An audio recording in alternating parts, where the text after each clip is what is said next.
So there's two key ways we're going to depend on to track our progress. The first is with body weight using a scale, and then the second is body measurements using body tape measurement. So a couple things to keep in mind.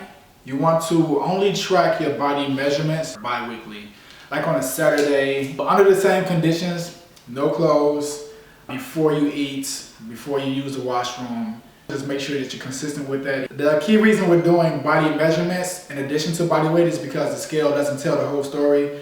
The only thing the scale can give you is the amount of pounds that you weigh, but it can't give you the muscle to fat ratio. When you're tracking your ratios with body tape measure, you can see the progress being made visually, and you can look at the measurements and see if you're making progress or if you're regressing or not. So that's why we're going to use the body tape measure. Now we're going to do a measurement to show you the key areas that you want to track with Vegan Baby Rain, And so there's only one spot that's mandatory, and that's your waistline. You want to do it on your navel, or 2 inches below your navel, or 2 inches above your navel. We're going to do it right on it to keep it consistent. The other areas you can track is your arms, if you want to lose some fat within your arms, your thighs, as well as your chest. And hips. Yeah, and your hips.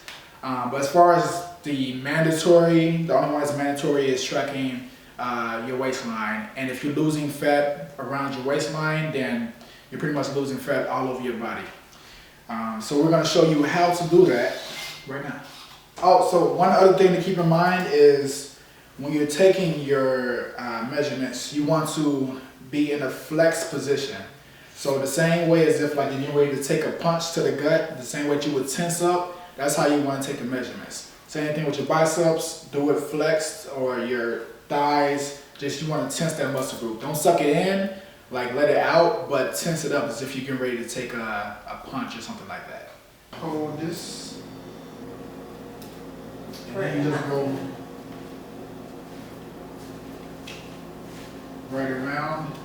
And then you want to keep track of your numbering. It's probably best to do it like every 2 weeks so that way you can really see some progress.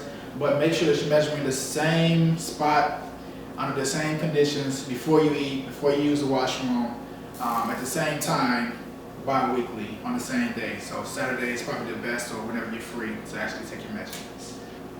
What's that? Dang!